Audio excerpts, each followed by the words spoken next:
وإياك نستعين أما بعد أعوذ بالله من الشيطان الرجيم بسم الله الرحمن الرحيم وقضى ربك ألا تعبدوا إلا إياه وبالوالدين إحسانا صدق الله العظيم وصدق رسوله النبي الكريم قال الله تبارك وتعالى في القرآن المجيد في شأن حديثه يوم الله إن الله وملائكته يصلون على النبي يا أيها الذين آمنوا صلوا عليه وسلموا تسليما بآواز بلند شوق اور محبت کے ساتھ پڑھ لیجیے الصلاۃ والسلام علیک یا رسول اللہ وعلی آلہ واصحابہ یا سیدی یا حبیب اللہ الصلاۃ والسلام علیک یا سیدی یا حبیب اللہ وعلی آلہ واصحابہ یا سیدی یا حبیب اللہ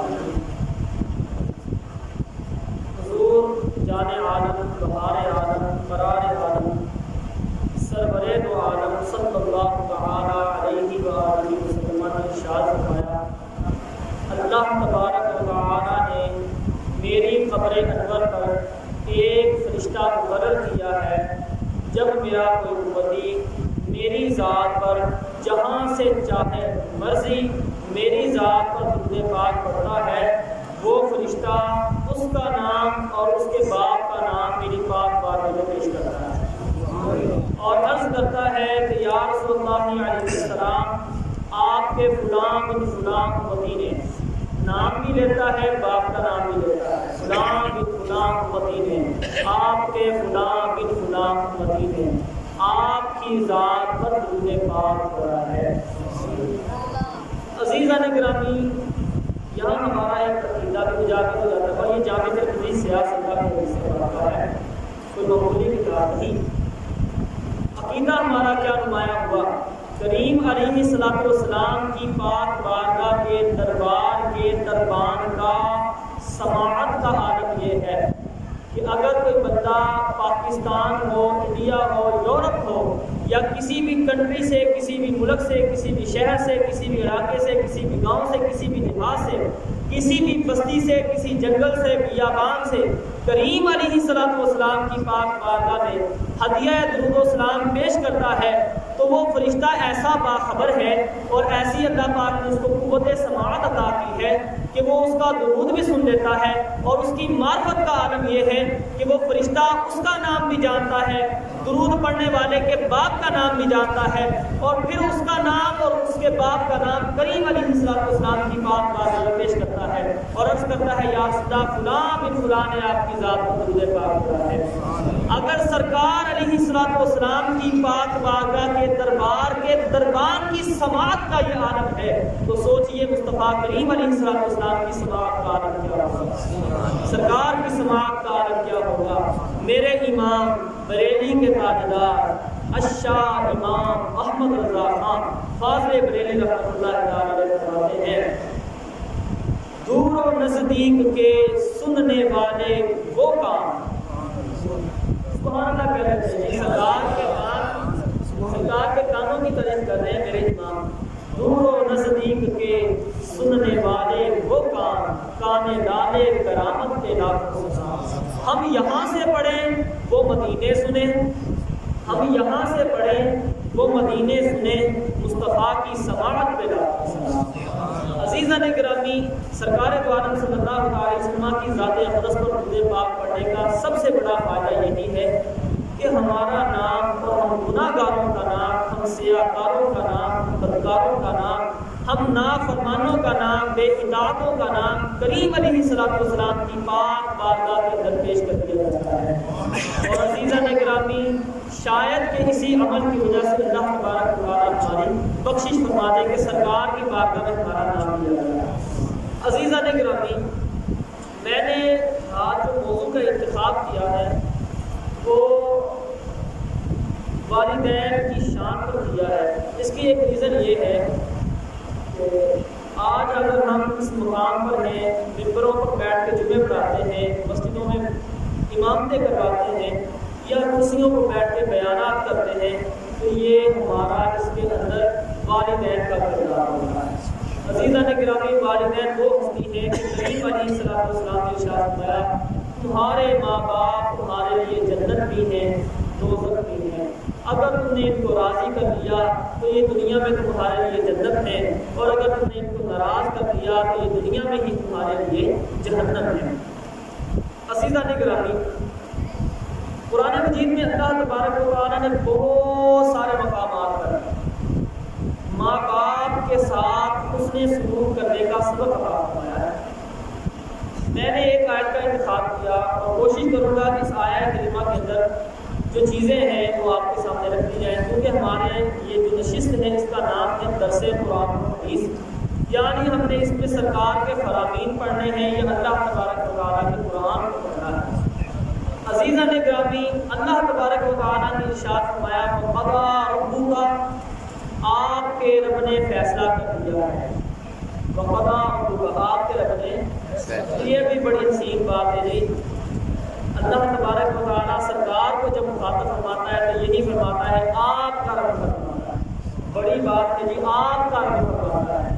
ہم کسی کو اپنا نہیں کہتے، یہ اپنا اللہ تبارک و تعالیٰ فرماتا۔ اگر ہمیں کوئی ایم پی اے، ایم این اے اور یا کوئی بڑا اچھی اسکالرشپ والا بندہ، بڑے اچھے عہدے والا بندہ اپنا کہہ دے تو ہماری ٹور مارنی ہوتی، اور اگر ہمیں وارڈن والا بھی پکڑ لے تو ہم یہی کہتے ہیں ہماری تو اس کے ساتھ ایکس ہے، ہم تو اس کے ساتھ بیٹھنے اٹھنے والے ہیں۔ عزیزان گرامی، یہ وہ ہیں کہ جن کو عرشوں کا مالک فرما رہا ہے۔ آپ کے رب نے فیصلہ کر دیا، آپ کے رب نے حکم فرما دیا، کیا وَقَضَىٰ رَبُّكَ أَلَّا تَعْبُدُوا إِلَّا إِيَّاهُ، کہ اللہ کے سوا کسی کی عبادت نہ کرنا، اللہ کے سوا کسی کی عبادت نہ کرنا۔ وَبِالْوَالِدَيْنِ إِحْسَانًا، اور والدین کے ساتھ حسن سلوک کرنا۔ یہاں پر ایک بات سماعت کر لیں عزیزان گرامی، اللہ تبارک و تعالیٰ نے اپنی عبادت کا حکم دینے کے بعد اور شرک سے منع فرمانے کے بعد سب سے پہلے حقوق العباد میں اس بات کا ذکر کیا ہے، وہ ہے والدین کے ساتھ حسن سلوک کرنا۔ اللہ تعبدوا الا اياه، اللہ کے سوا کسی کی عبادت نہ کرنا۔ اس میں دو عنصر ہیں کہ اللہ ہی کی عبادت کرنا اور اللہ کے سوا کسی کی عبادت نہ کرنا، ٹھیک ہے؟ یعنی اللہ کا شریک ٹھہرانے سے بھی منع کر دیا اور اللہ پاک کی عبادت کرنے کا حکم بھی ارشاد فرما دیا۔ عزیزان گرامی، اس کے بعد فوراً ہونا تو یہ چاہیے تھا زکوٰۃ کا ذکر آتا، نماز کا ذکر آتا، دیگر عبادات کا ذکر آتا، کیونکہ عبادت اللہ کی ہے تو اللہ کی باتیں گنوانی چاہیے تھی، لیکن مالک نے والدین کی شان کو بیان کیا، اپنی عبادت کے فوراً بعد فرمایا وَبِالْوَالِدَيْنِ إِحْسَانًا، اپنے والدین کے ساتھ بھلائی کرو، حسن سلوک کرو۔ اب وہ حسن سلوک کیا ہے؟ اس آیہ کریمہ کے اندر اللہ پاک نے 6 ایسے احکام ہیں جو اپنے والدین کے بارے میں بندوں کو عطا فرمائے ہیں۔ والدین کے بارے میں 6 حقوق۔ نمبر 1 وَبِالْوَالِدَيْنِ إِحْسَانًا، والدین کے ساتھ حسن سلوک۔ آپ بول سکتے ہیں والدین کے ساتھ حسن سلوک۔ دوسرے نمبر پر اللہ تبارک و تعالیٰ نے ارشاد فرمایا اِمَّا يَبْلُغَنَّ عِندَكَ الْكِبَرَ أَحَدُهُمَا أَوْ كِلَاهُمَا فَلَا تَقُل لَّهُمَا أُفٍّ، جدوں ਉਹਨਾਂ ਵਿੱਚੋਂ ਇੱਕ ਜਾਂ ਉਹ ਦੋਨੇ ਬੁਢਾਪੇ ਦੀ ਉਮਰ ਨੂੰ ਪਹੁੰਚ ਜਾਣ ਤੇ ਅੱਲਾਹ ਤਬਾਰਕ و تعالی ਨੇ ਇਰਸ਼ਾਦ ਫਰਮਾਇਆ ਫਿਰ ਉਹਨਾਂ ਦੇ ਅੱਗੇ ਉਫ ਵੀ ਨਹੀਂ ਕਹਿਣਾ, ਉਹਨਾਂ ਦੇ ਅੱਗੇ بولنا بھی نہیں ہے، اف بھی نہیں کہنا، انہوں نے کچھ بھی نہیں کہنا ہے۔ یہ دوسرا اصول۔ پہلی بات کیا جی؟ والدین کے ساتھ حسن سلوک کرنا۔ دوسری بات کیا جی؟ ان کے سامنے اف بھی نہیں کہنا، ان کے سامنے اف بھی نہیں کہنا۔ نمبر 3 وَلَا تَنْهَرْهُمَا، اور تم نے ان دونوں کو جھڑکنا بھی نہیں، ان دونوں کو جھڑکنا بھی نہیں۔ نمبر 1 ان کے ساتھ حسن سلوک کرنا ہے، نمبر 2 ان کے سامنے یہ آیا کریمہ کا ترجمہ یاد کر رہے ہیں ہم، کوئی اور آپ کو بات فیس بک کی پوسٹ نہیں سنوا رہا تو آپ اس کو دہرا سکتے ہیں۔ نمبر 1 والدین کے ساتھ حسن سلوک کرنا ہے، نمبر 2 ان کے سامنے اف بھی نہیں کہنا، اور نمبر 3 وَلَا تَنْهَرْهُمَا، ان کو جھڑکنا بھی نہیں۔ نمبر 4 وَقُلْ لَهُمَا قَوْلًا كَرِيمًا، جدوں بھی انہوں نے اگے بولنا ہے تو پھر چنگی گل ہی بولنی ہے، کوئی ماڑی گل انہوں نے اگے نہیں بولنی ہے۔ وَقُلْ لَهُمَا قَوْلًا كَرِيمًا، اور تم ان سے ہمیشہ اچھی بات کہنا، یہ چوتھے نمبر پر ہے۔ حسن سلوک کرنا، ان کے سامنے اف بھی نہ کہنا، ان دونوں کو جھڑکنا بھی نہیں، اور جب بھی بولنا ہے تو ان سے اچھی طرح سے بولنا ہے، ان سے اچھا کلام کرنا ہے، کوئی بری بات ان سے نہیں کرنی جن سے ان کی دل آزاری ہو جائے، ان کا دل دکھ جائے، ان کو تکلیف پہنچے، ایسی بات ان کے سامنے نہیں کرنی۔ پھر اللہ تبارک و تعالیٰ نے ارشاد فرمایا وَاخْفِضْ لَهُمَا جَنَاحَ الذُّلِّ مِنَ الرَّحْمَةِ۔ پانچویں بات یہ ہے کہ ہمیشہ ان کے لیے اپنے بازوؤں کو دراز رکھنا ہے، ہمیشہ اپنے بازوؤں کو ان کے لیے پھیلا کے رکھنا ہے، ہمیشہ ان کو اپنی باہوں کے اندر لے کے رکھنا ہے۔ اگر وہ بوڑھے ہو جائیں تو پھر ان کو چھوڑنا نہیں، اولڈ ہاؤس کے اندر ڈال کے نہیں آنا، بلکہ ان کو گھروں کے اندر رکھنا ہے اور ان کی خدمت اور ان کی اطاعت اور ان کی فرما برداری کرنی ہے، تو پھر مالک انہیں صلہ عطا فرمائے گا۔ یہ ہو گئی پانچویں بات، حسن سلوک کرنا، ان کے سامنے اف بھی نہ کہنا، ان دونوں کو جھڑکنا بھی نہیں، جب بھی بولنا ہے اچھی بات بولنی، بری بات نہیں بولنی، اور ان کے لیے اپنی رحمت کے بازو دراز کر کے رکھنے ہیں، پھیلا کے رکھنے ہیں۔ چھٹی اور آخری بات جو والدین کے حقوق کے متعلق سایہ کلمہ کے اندر اللہ تبارک و تعالیٰ نے ارشاد فرمایا وَقُلْ رَبِّ ارْحَمْهُمَا كَمَا رَبَّيَانِي صَغِيرًا۔ محبوب کریم اپنی امت سے فرما دیجئے جب ان دونوں میں سے کوئی فوت ہو جائے تو پھر عمل کیا ہے کہ ان کے لیے دعا کرنی ہے۔ وہ دعا کیا ہوگی؟ وہ دعا ہے کہ مالک ان دونوں پر رحم فرما، میرے ماں باپ دونوں پر رحم فرما، جس طرح بچپن کے عالم میں انہوں نے ہم پر رحم فرمایا تھا، ہمارے لیے انہوں نے، میری ماں نے 9 مہینے اپنے پیٹ کے اندر رکھ کے تکلیفیں برداشت کی اور مصیبتیں اور آزمائشیں برداشت کی، اور میری خاطر میری والدہ لوگوں کے گھروں میں کام کرنے کے لیے بھی گئی۔ میرے باپ نے دن اور رات کبھی بھی سکھ کا سانس نہیں لیا، سردیاں ہوں یا گرمیاں، تپتی ہوئی دھوپ ہو یا پھر ٹھنڈی ہوئی سردی ہو، لیکن میرے باپ نے کبھی بھی اپنے کام سے ناغا نہیں کیا، چھٹی نہیں کی، ہمیشہ کام اور کام کے اندر مشغول رہا، فقط ہمارے لیے کہ ہمیں پال پوس کر بڑا کر دیا جائے اور ہم کسی عہدے پر فائز ہو جائیں۔ تو اللہ تبارک و تعالیٰ نے ارشاد فرمایا جب ان دونوں میں سے کوئی فوت ہو جائے تو پھر مالک کی بارگاہ میں دعا کی جائے کہ مالک ان دونوں پر رحم فرما، جس طرح انہوں نے بچپن کے اندر ہم پر رحم کیا، ہمیں پالا، اسی طرح تو ان پر رحم فرما۔ عزیزان گرامی، آیت کریمہ ہوئی مکمل۔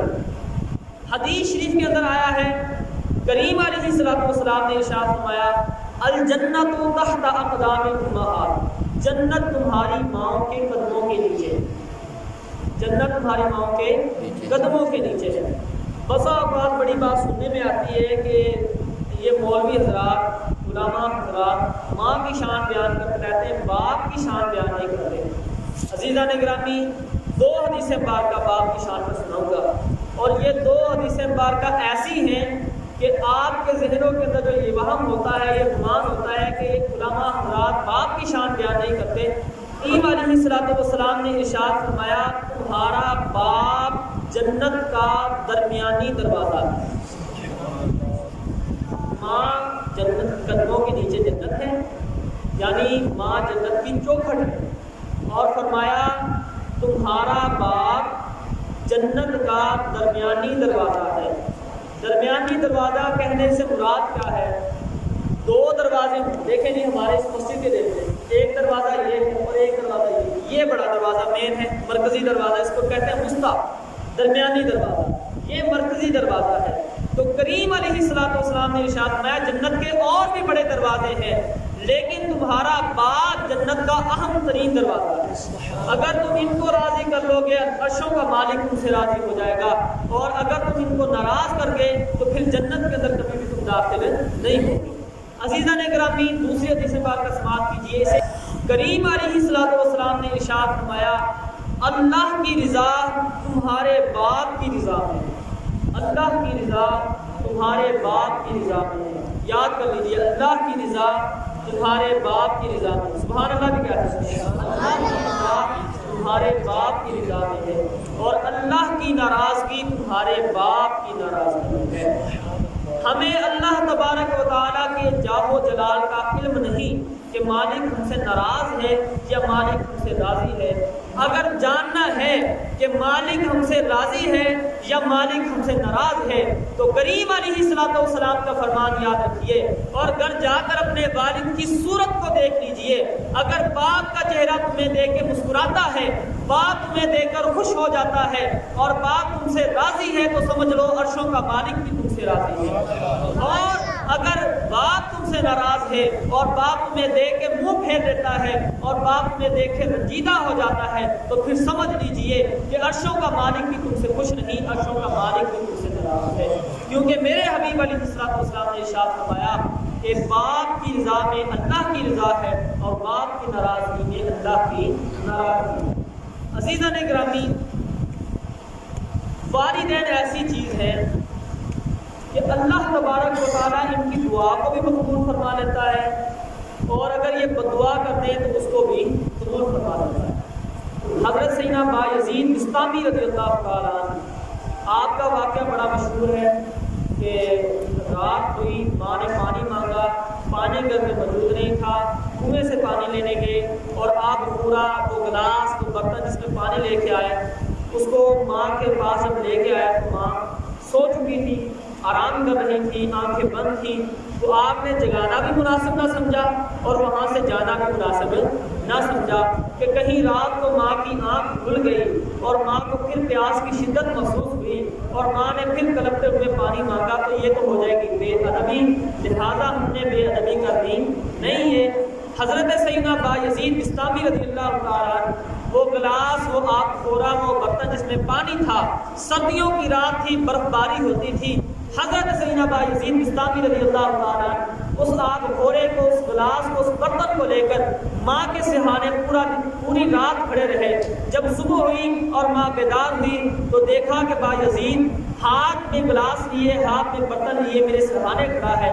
کہا بایزید تم رات سوئے نہیں؟ عرض کی ماں جان آپ آرام فرما رہی تھی اور میں نے مناسب نہ سمجھا کہ میں یہاں سے چلا جاؤں کہ رات آپ کو پیاس کی شدت محسوس ہو اور میں وہاں پر موجود نہ ہوں، سو گیا ہوں اور آپ پھر وہ پیاس کے اندر کلپتے رہیں، تو اس وجہ سے میں یہاں پر رہا۔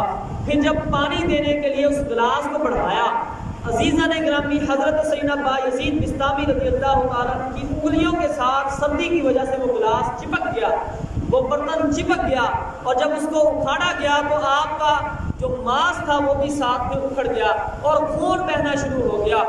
ماں نے جب یہ دیکھا آنکھوں سے اشک رواں ہو گئے، آنکھوں سے آنسو نکلنا شروع ہو گئے۔ ماں نے پھر ہاتھوں کو اٹھا دیا اور اللہ تبارک و تعالیٰ کی پاک بارگاہ میں عرض کیا، مالک میں بایزید سے راضی ہوں، تو بھی بایزید سے راضی ہو جا۔ مالک میں بھی بایزید سے راضی ہوں، تو بھی راضی ہو جا اور بایزید کو اپنا ولی بنا لے، اپنا برگزیدہ بندہ بنا لے۔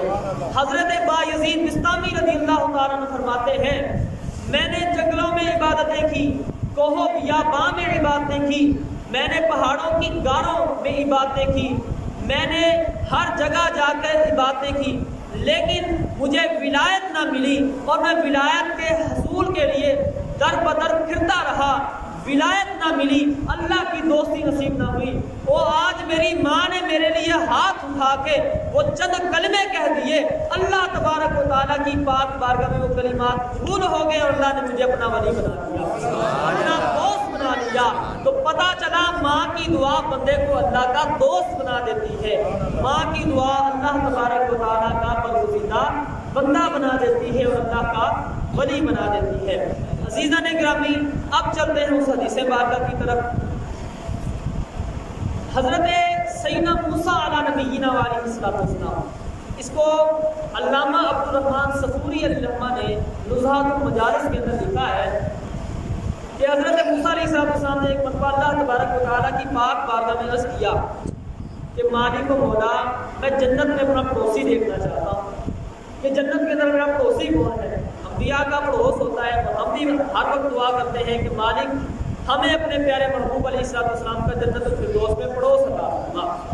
حضرت موسیٰ علیہ السلام دعا اللہ پاک کی پاک بارگاہ میں عرض کرتے ہیں، مالک مجھے بتا کہ جنت میں میرا پڑوسی کون ہے۔ تو اللہ تبارک و تعالیٰ نے ارشاد فرمایا، موسیٰ جنت میں تیرا پڑوسی ایک قصاب ہے، ایک کسائی ہے، ایک گوشت ہے جو بکرے وغیرہ ذبح کرتا ہے اور گوشت تقسیم کرتا ہے۔ عزیزان گرامی، حضرت موسیٰ علیہ السلام نے اللہ پاک کی پاک بارگاہ میں عرض کیا، مالک مجھے اس کا پتہ بتا، ایڈریس بتا، میں جاؤں اور جا کے اس کے عمل کو دیکھوں، پتہ تو چلے بندہ کرتا کی ہے، کیڑا ایسا عمل کرتا کہ اللہ نے انہوں جنت سے میرا اور نبی دا پڑوس عطا کر دیتا۔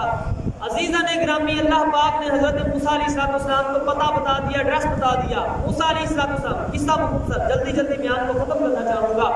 حضرت موسیٰ علیہ السلام اپنے علاقے کو چھوڑ کر ہجرت کر کے اس قصاب کے علاقے میں گئے، جہاں پر وہ قصائی رہتا تھا، گوشت فروشت رہتا تھا۔ حضرت موسیٰ علیہ السلام دن بھر اس کے پاس موجود رہے اور کہا میں تمہارے پاس مہمان آیا ہوں۔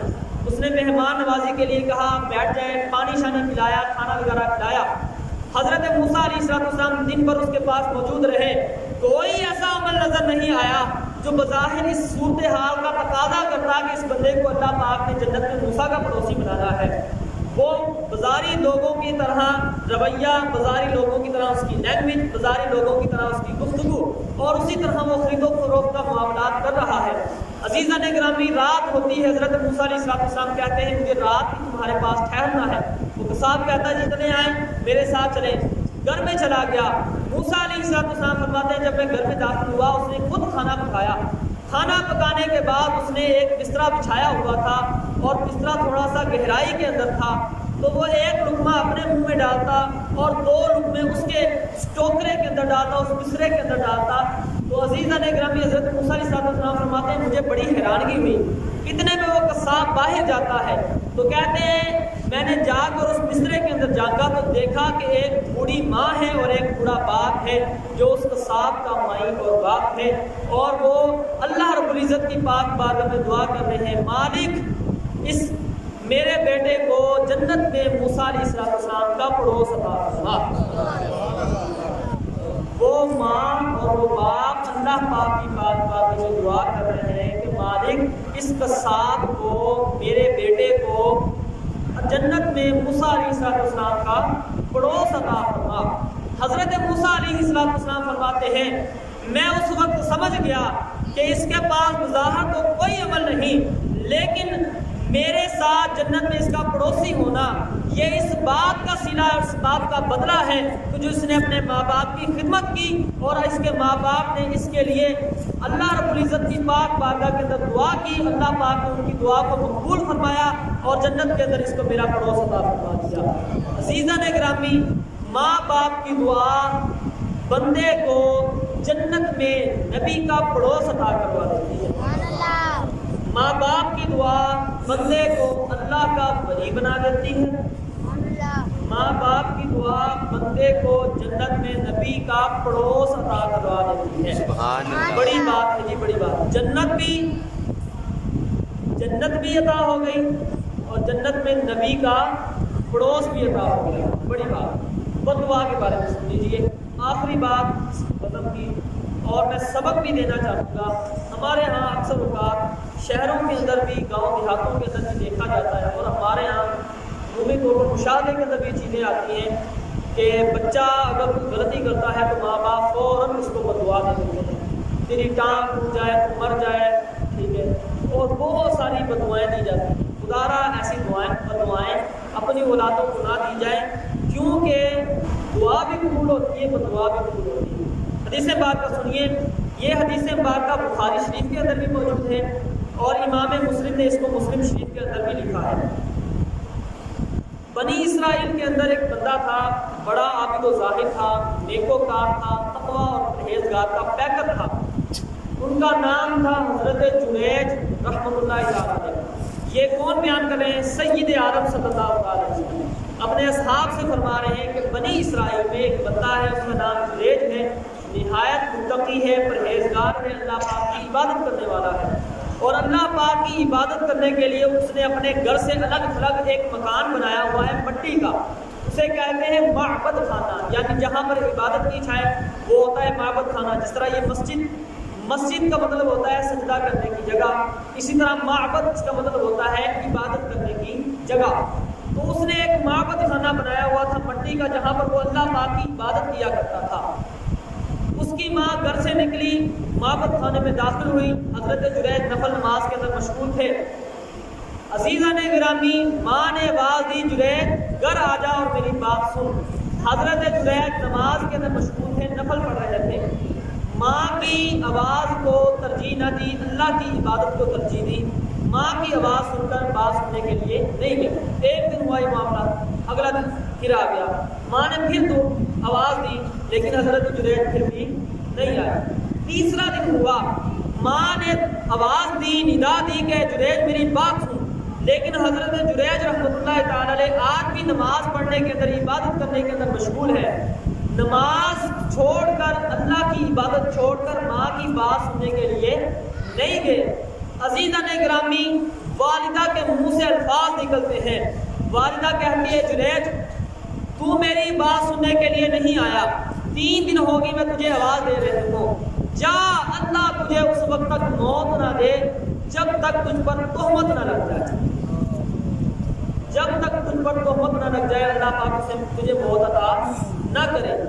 عزیزان گرامی، سرکار دو عالم صلی اللہ تعالی علیہ وسلم نے ارشاد فرمایا، اس کے بعد ایک وقت آیا، اس کے معبد خانے کے اندر ایک وحشیہ عورت داخل ہو گئی، فاحشہ عورت داخل ہو گئی، اور اس نے بدکاری کے لیے آپ کو آمادہ کیا، منہ کالا کرنے کے لیے آمادہ کیا۔ حضرت جریج نے منع کیا اور کہا نکلو یہاں سے، میں اللہ کی عبادت کرنے کے اندر مشغول ہوں اور تم مجھے شیطانی کام پر لگانا چاہتی ہے۔ آپ نے اس عورت کو وہاں سے جھڑک کر نکال دے، وہاں سے نکلی اور اس نے جا کر ایک چرواہے سے زنا کیا، بدکاری کی، اور جب اس کے ہاں ایک بچہ پیدا ہو گیا تو اس بچے کو لے کر آ کر معبد خانے کے سامنے کھڑی ہو گئی، ڈنڈورا پیٹنا شروع کر دیا۔ اور جنوں تسی اللہ کا ولی کہتے سیگے، وہ تو زانی ہے، جسے تم اللہ کا ولی کہتے ہو وہ تو بدکار ہے، وہ تو گناہگار ہے، یہ دیکھو اس نے مجھ سے زنا کیا ہے، مجھ سے بدکاری کی ہے، میرے ساتھ منہ کالا کیا ہے، اور اس کا نتیجہ اور ثمرہ یہ کہ میرے پاس بچہ ہے اور یہ بچہ اسی کا ہے۔ عزیزان گرامی، لوگ سن کر طیش میں آ گئے اور انہوں نے حضرت جریج رحمۃ اللہ تعالی علیہ کے معبد خانے کو گرا دیا اور آپ کو مارنا پیٹنا شروع کر دیا۔ آپ رحمۃ اللہ تعالی علیہ نے فرمایا اگر میں تمہیں کوئی گواہی دوں، گواہ پیش کر دوں تو پھر میری بات مان لو گے؟ تو لوگ کہنے لگے جی بالکل گواہ پیش کریں، ہم آپ کی بات کو مانیں گے۔ حضرت جریج رحمۃ اللہ تعالی علیہ نے ارشاد فرمایا میرا گواہ اس عورت کی زنا سے پیدا ہونے والا جو بچہ اس کی گود کے اندر ہے، یہی گواہی دے گا کہ میں نے اس کے ساتھ بدکاری نہیں کی۔ آپ نے اس کی طرف اشارہ کر کے فرمایا اور بچے بول، تیرا باپ کون ہے؟ بول، تیرا باپ کون ہے؟ سید عالم صلی اللہ تعالی علیہ وسلم نے ارشاد فرمایا، بخاری اور مسلم کی حدیث بات کا سنا رہا ہوں، اس بچے نے زبان حال سے بول کر پکارا اور کہا اے جریج، میرا باپ تو نہیں، میرا باپ تو ایک چرواہا ہے، یہ عورت تم پر الزام لگا رہی ہے، تہمت لگا رہی ہے، میرا باپ تو نہیں، میرا باپ تو ایک چرواہا ہے۔ عزیزان گرامی، ٹھہریے، آپ کو ایک اور بات کی طرف لے کے چلتے ہیں۔ حضرت مریم رضی اللہ تعالی عنہا، عیسیٰ علیہ السلام کی والدہ محترمہ، آپ کے ہاں حضرت عیسیٰ علیہ السلام کی ولادت بغیر باپ کے ہوئی۔ جب آپ اپنی قوم کے پاس آئیں تو قوم کہنے لگی کہ مریم تمہارا باپ تو صالح تھا، تمہارا بھائی بھی صالح تھا اور تم نے کسی کے ساتھ منہ کالا کر لیا۔ حضرت مریم رضی اللہ تعالی عنہا نے حضرت عیسیٰ علیہ السلام کی طرف اشارہ کر دیا۔ حضرت عیسیٰ علیہ السلام آپ کی گود سے بولے انی عبداللہ، میں اللہ کا بندہ ہوں، آتانی الکتاب وجعلنی نبیہ، اللہ پاک نے مجھے کتاب بھی عطا کی ہے اور اپنا نبی بھی بنایا ہے۔ حضرت عیسیٰ علیہ السلام کی ابھی ولادت ہوئی ہے اور ماں کی پاک دامنی کو بیان کر رہے ہیں۔ آگے چلتے ہیں، حضرت یوسف علیہ نبینا علیہ السلام پر تہمت لگی تو عزیز مصر نے گواہی طلب کی، تو گواہی انہی کے گھر والوں میں سے ایک بچے نے دی اور کہا یوسف علیہ، اور قرآن پاک کا واقعہ سورہ یوسف میں 12 پارے میں ہے۔ بچہ زبان حال سے بولا اگر تو یوسف کی قمیض آگے سے پھٹی ہے تو پھر یہ یوسف علیہ السلام کا گناہ ہے، اور اگر قمیض پیچھے پھٹی ہوئی ہے تو پھر زلیخا گناہ گار ہے، یوسف علیہ السلام پاک دامن ہے۔ یوسف علیہ السلام کی گواہی کس نے دی؟ بچے نے دی۔ اور اب یہ معاملہ دیکھ لیں بنی اسرائیل کے جریج رحمۃ اللہ تعالی علیہ کا، بچہ گواہی دے رہا ہے۔ عزیزان گرامی، اگر اللہ تبارک و تعالیٰ کے محبوبوں پر کوئی بات آتی ہے تو مالک کریم نابالغ اور بے زبان بچوں سے ان کی گواہیاں رد کرواتا ہے، ان کی پاک دامنی کے بیان کرتا ہے۔ عزیزان گرامی، جب بات آتی ہے محبوب رب العالمین کی محبوبہ سیدہ طیبہ طاہرہ عابدہ زاہدہ رقیہ تقیہ نقیہ حضرت سیدتنا صدیقہ بنت صدیق اکبر رضی اللہ تعالی عنہا، حضرت سیدنا عائشہ صدیقہ رضی اللہ تعالی عنہا، تہمت لگتی ہے۔ ان تہمت کو دور کرنے کے لیے، پاک دامنی کو بیان کرنے کے لیے نہ تو سید عالم علیہ السلام گواہی دے رہے ہیں، نہ مکہ کا کوئی بچہ گواہی دے رہا ہے، نہ مدینے کا کوئی بچہ گواہی دے رہا ہے۔ جب بات آتی ہے محبوب کی محبوبہ کی، عزیزان گرامی، اللہ تبارک و تعالی قرآن مجید کی سورہ نور کی 18 آیتیں نازل فرما کر اپنے محبوب کی محبوبہ کی پاک دامنی کو بیان کرتا ہے۔ یہ نعرہ رسالت، نعرہ تحقیق، نعرہ حیدری۔ تو عزیزان گرامی، اب چلتے ہیں پھر اسی واقعے پر۔ اللہ تبارک و تعالیٰ نے اس بچے کے ذریعے حضرت جریج رحمۃ اللہ تعالیٰ علیہ کی پاک دامنی کو بیان فرمایا۔ اس بچے نے گواہی دی، حضرت جریج رحمۃ اللہ تعالیٰ علیہ سے معافی مانگی قوم نے اور کہا کہ ہم معبد خانے کو سونے کا تعمیر کر کے دیتے ہیں، آپ مجھے مٹی کا معبد خانہ تعمیر کر کے دو، میں اس میں اللہ پاک کی عبادت کر سکوں۔ لہذا قوم نے اس کو تعمیر کر دیا۔ اس پوری حدیث پاکہ کو بیان کرنے کا مقصد یہ ہے، اگر والدین اپنے اولاد کے حق میں بدعا کر دیتی ہے تو اللہ تبارک و تعالیٰ ان کی بدعا کو بھی قبول فرما لیتا ہے۔ لہذا والدین کا حق بنتا ہے کہ بیٹا ہو یا بیٹی، اولاد میں سے کوئی بھی اگر بے ادبی کرتا ہے، بات نہیں مانتا، کہنا نہیں مانتا، اطاعت و فرما برداری نہیں کرتا، عزیزان گرامی، اس کے لیے دعا کرنی چاہیے، کیونکہ ماں باپ کی دعا قبول ہوتی ہے۔ عزیزان گرامی، اگر بدعا کرنی تو بدعا بھی قبول ہوتی ہے، تو پھر اولاد کا کھانا خراب ہو سکتا ہے، زندگی تباہ ہو سکتی ہے، کہ جس کے لیے والدین کہہ دیں کہ تو تباہ و برباد ہو جائے، اور وہ تباہ و بربادی والے جملے اللہ کی بارگاہ میں مقبول ہو جائے، تو آپ کی اولاد تو نیست و نابود ہو گئی، دنیا میں ہی تباہ و برباد ہو گئی۔ اس کی بجائے اگر بچہ فرما برداری نہ کرے، بات نہ مانے، تو کہنا چاہیے کہ اللہ تجھے ہدایت عطا کرے، اللہ تجھے فرما برداری کی توفیق عطا کرے، اللہ تجھے اطاعت گزاری کی سعادت عطا کرے۔ تو یہ دعا کرنی چاہیے، والدین کو چاہیے کہ اولاد کے حق میں دعا نہیں کرنی چاہیے۔ عزیزان گرامی، آخر کے اندر ایک حدیث پاک سناتا ہوں اور اس کے بعد آج کی اس موضوع کو کمپلیٹ کرتے ہیں۔ والدین کے ساتھ حسن سلوک کرنا۔ عزیزان گرامی، اگر تو والدین حیات ہیں تو خدمت گزاری یہی ہے کہ اپنے والدین کے ساتھ حسن سلوک کیا جائے، ان کی ہر طرح کی خواہشات کو، مطالبات کو پورا کیا جائے، اور ایسے مطالبات کو پورا نہ کیا جائے جو شریعت کے خلاف ہو۔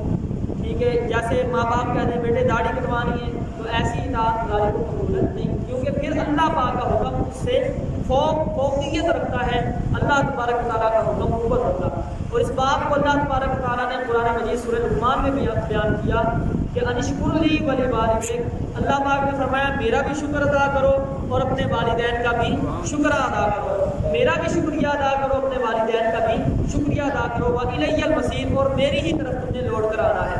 وَإِن جَاهَدَاكَ عَلَىٰ أَن تُشْرِكَ بِمَا لَيْسَ لَكَ بِهِ عِلْمٌ، اور اگر تمہیں ایسی بات پر ابھاریں، ایسی بات پر زور دیں کہ جو شریعت کے خلاف ہو، شرک وغیرہ جس میں ان کو علم نہ ہو، اور وہ تمہیں اس بات پر ابھاریں جو شریعت کے خلاف ہو، تو اللہ پاک نے فرمایا فَلَا تُطِعْهُمَا، تو پھر ان کی بات کو نہیں ماننا۔ لیکن بات اس کے اندر نہیں ماننا، پھر بھی ان کے ساتھ حسن سلوک ضرور کرنا ہے، وَصَاحِبْهُمَا فِي الدُّنْيَا مَعْرُوفًا، پھر بھی ان کے ساتھ نیکی والا سلوک ضرور کرنا ہے۔ عزیزان گرامی، اگر والدین فوت ہو جائیں اور بہت سارے احباب بزرگ بیٹھے ہوئے ہیں، کئیوں کے یہ والدین اس دنیا فانی سے پوچھ کر گئے ہیں، تو اب ان کے ذہنوں کے اندر بھی سوال ہوگا کہ ہم اپنے والدین کے ساتھ حسن سلوک کیا کریں۔ عزیزان گرامی، بخاری شریف کی حدیث بارکہ سناتا ہوں، کریم علیہ السلام نے ارشاد فرمایا جس کے والدین اس دنیا فانی سے کوچ کر جائے تو اولاد کو چاہیے کہ جمعہ کے دن اپنے والدین کی قبروں پر حاضری دے اور جا کر وہاں پر سورہ یاسین شریف کی تلاوت کریں. اللہ تبارک و تعالیٰ پڑھنے والے کی بھی بخشش فرما دے گا اور قبر کے اندر اس کے والدین کی بھی بخشش فرما دے گا. یہ والدین کے ساتھ اس نے سلوک ہوگا. اچھا اگلی بات, سورہ یاسین شریف نہیں آتی سیکھیں, پھر بھی نہیں آتی پھر یاد رکھیں. کریم علیہ الصلوۃ والسلام نے ارشاد فرمایا, پہلی بات ماں باپ کی زیارت حج مبرور کا ثواب ہے. حج مبرور کا ثواب ہے. یہ تو حدیث پاک کے سامنے کریم علیہ الصلوۃ والسلام نے ارشاد فرمایا, اپنے والدین کو جو اولاد رحمت بھری نگاہوں سے دیکھتی ہے تو اللہ پاک ہر نگاہ کے بدلے حج مبرور کا ثواب عطا فرماتا ہے, مقبول حج کا ثواب عطا فرماتا ہے. صحابہ کرام علیہ رضوان نے عرض کیا, یا رسول اللہ صلی اللہ تعالی علیہ وسلم, اگرچہ وہ دن میں 1000 مرتبہ اپنے ماں باپ کو دیکھے تو کریم علیہ الصلوۃ والسلام نے ارشاد فرمایا, اللہ کی رحمت بڑی وسیع ہے, اللہ بہت بڑا ہے, اللہ بڑا پاک ہے, اللہ پاک اس کو ہر نگاہ کے بدلے ایک حج مقبول کا ثواب عطا فرماتا ہے. سبحان اللہ. بد جہادوں خدمت مادی پاک نبی فرماوے, بد جہادوں خدمت مادی پاک نبی فرماوے, جیڑا کرتا خدمت مادی سدھا جنت جاوے. عزیزان گرامی, یہ ہو گیا حج مبرور کا ثواب. اور یہاں پر بھی علماء بیان کرتے ہیں, ہم حج کرنے کے لیے جاتے ہیں, لاکھوں لاکھ پیسہ لگاتے ہیں, وہاں پر جا کے بیت اللہ شریف کا طواف کرتے ہیں, حجر اسود کو بوسہ دیتے ہیں, صفا مروہ کی سعی کرتے ہیں, جبرات میں جا کر پتھر مارتے ہیں, اور پھر وقوف عرفہ بھی ہوتا ہے, مزدلفہ میں بھی جاتے ہیں, ارکان حج کو ادا کرتے ہیں, پھر مدینہ پاک کے اندر حاضری ہوتی ہے. عزیزان گرامی, پھر بھی پورا حج کرنے کے بعد کسی بندے کو یقین نہیں ہوتا اس کا حج قبول ہو گیا ہے یا نہیں. لیکن کریم علیہ الصلوۃ والسلام نے ارشاد فرمایا, اپنے والدین کو ایک مرتبہ رحمت بھری نگاہ سے بندہ دیکھ لیتا ہے, اللہ پاک حج کا نہیں بلکہ مقبول حج کا ثواب عطا فرماتا ہے. اس حج میں شک ہے قبول ہوا کہ نہیں, جس میں پیسے بھی خرچ ہوئے ہیں, جس میں انسان تکلیفوں کو بھی برداشت کیا ہے, مسائل کو بھی برداشت کیا ہے, بھوک پیاس کو بھی برداشت کیا ہے, سفر بھی کاٹا ہے, اور یہاں سے دوسرے ملک کے اندر بھی گیا ہے, اس کے اندر شک ہے قبول ہوا ہے کہ نہیں. لیکن دوسری طرف دیکھیے, فرمایا ایک مرتبہ اپنے والدین کو محبت بھری نگاہ سے دیکھنے سے اللہ پاک مقبول حج کا ثواب عطا کرتا ہے. اب آئیے حدیث پاک پر, کسی کو سورہ یاسین شریف نہیں آتی. کریم علیہ الصلوۃ والسلام نے ارشاد فرمایا, وہ جمعہ کے دن اپنے والدین کی قبر کی زیارت کرے, اللہ پاک قبر کی زیارت کرنے کے بدلے اسے مبرور حج کا ثواب عطا فرمائے گا. یعنی والدین حیات ہوں تب بھی دیکھ لینا مقبول حج ہے, اور والدین وفات پا جائے تو قبر پر جا کر قبر کی زیارت کر لینا بھی مقبول حج کا ثواب ہے. عزیزان گرامی, کریم علیہ الصلوۃ والسلام نے ارشاد فرمایا, جو اپنے والدین کی قبر کی زیارت کے لیے جاتا ہے اللہ تبارک و تعالیٰ اس کے والدین کی بخشش فرما دیتا ہے, اور اس بندے کو اللہ پاک والدین کے ساتھ بھلائی کرنے والوں میں لکھ دیتا ہے. یعنی حسن سلوک فقط زندہوں کے ساتھ نہیں, اگر والدین فوت ہو جائیں, انتقال کر جائیں, ان کے ساتھ بھی حسن سلوک کیا جاتا ہے کہ ان کے لیے اصالہ ثواب کیا جائے, سورہ یاسین شریف پڑھی جائے, ان کی قبر پر جایا جائے اور وہاں پر جا کر ان کے لیے فاتحہ اور اصالہ ثواب کیا جائے. تو یہ والدین کے ساتھ حسن سلوک ہے. اللہ تبارک و تعالیٰ ہمیں اپنے والدین جن کے حیات کی قدر کرنے کی توفیق عطا فرمائے, اس نعمت کا شکریہ ادا کرنے کی توفیق عطا فرمائے, اور جن کے والدین اس دنیا فانی سے کوچ کر کے ہیں, مالک مولا ان کی حج کی بخشش اور مغفرت فرمائے, ان کی قبر پر اپنی کروڑ رحمتوں کا نزول فرمائے. اور بالخصوص دعا کرتے ہیں جن کے والدین حیات ہیں اور بیمار ہیں, مالک مولا سب کو شفا یابی عطا فرمائے, دراز عمر بالخیر عطا فرمائے. جن کے جن والدین کی اولادیں مالک مولا تنگ کرنے والی ہیں, اللہ پاک ان کی اولاد کو ہدایت کاملہ نافعہ عطا فرمائے. ہمارے